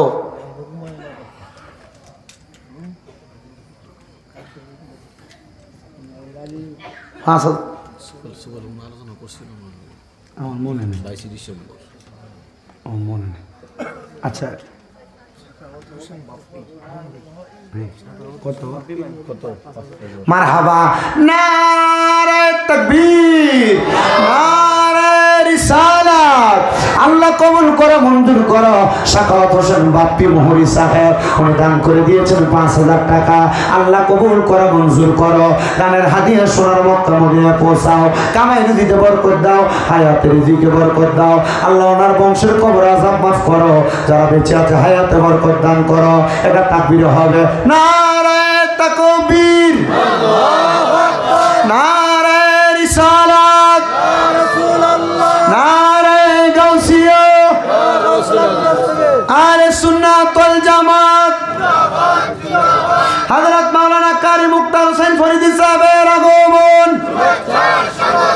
নীলাকান্ত হযরত পরান গাজী শাহ রহমাতুল্লাহ আলাইহির মাজার শরীফের পক্ষ থেকে সবাই জোরে বলেন মারহাবা। এরপরে কে দান করবেন? আরেকজন হাত বাড়ান, বলে হুজুর আমি 5,000 টাকা দিতাম মাজার শরীফের কাজের জন্য। আছেন নাকি দেওয়ার মতো? একজন হাত তুলবেন, 5,000 টাকা দিবেন। ও মনোবাই পাকিতে নিরঞ্জন নিরাকারে নিরঞ্জন এক বস্তুতে দুই রকম বুঝায় শরীয়তের সব এক নাম তরিকতের নাই মোকাম হাকিকত বুঝিলে মারফত পাই রে মন পাগলা মনোরায় ও তুই ডুব দিলি না পাকে দরিয়ায় ও তুই ডুব দিলি না শুকাইলি না আজকের দরিয়ায় রে মন পাগলা মনোরায় ও তুই ডুব দিলি না পাকে দরিয়ায়। এরপর 5,000 টাকা দেওয়ার মতো আব্বা আপনার নাম কি? আবুল হোসেন সাহেব। হুজুর চলে আসতে আমি অল্প কিছুক্ষণ কথা বলে কালেকশনটা করে শেষ করি। জনাব আবুল হোসেন সাহেব উনি দান করলেন 5,000 টাকা। আল্লাহ কবুল করো, মঞ্জুর করো, বংশের কবর আযাব মাফ করো, হায়াতের দিকে বরকত দান করো। এরপর আসেননি কোনো বাবা 5,000 পারবেন না 2,000 করে দিবেন। বলে হুজুর আমি 2,000 টাকা দান করতাম আমার আম্মা আব্বার জন্য। হুজুর আমি গৌসে বাজারের মহাব্বতে মারহাবা। আল্লাহ তোমার বান্দা জনাব আলম চৌধুরী সাহেব দান করছে 5 বস্তা সিমেন্টের দাম। আল্লাহ কবুল মঞ্জুর করো, আলম চৌধুরীর মনে আশা পূরণ করো, বংশের কবর আযাব মাফ করো, হায়াতের দিকে বরকত দাও, আলম চৌধুরীর মনের নেক আশাগুলো পূরণ করো। এরপরে কে দান করবে? 2,000 টাকা, 5,000 টাকা, 1,000 হলে দান করেন মাজারের কাজের জন্য। কে? বাহার মিয়া সাহেব। আল্লাহ তোমার বান্দা জনাব মোহাম্মদ বাহার মিয়া সাহেব দান করলো 2,000 টাকা। আল্লাহ তোমার বান্দার কামাই দিতে বরকত দাও, হায়াতে বরকত দাও, রিজিকে বরকত দাও। আল্লাহ বাহার মিয়া যে আশা করে দান করছে আশা পূরণ করো। মহিলার কাছে পাঠাইছিলি পাঠান, মহিলার কাছে একটা চাদরও পাঠান, আর নগদ যেটা দিব লন, আর বাকি যেটা দিবে এটা একটু লেখা নিয়ে আসে।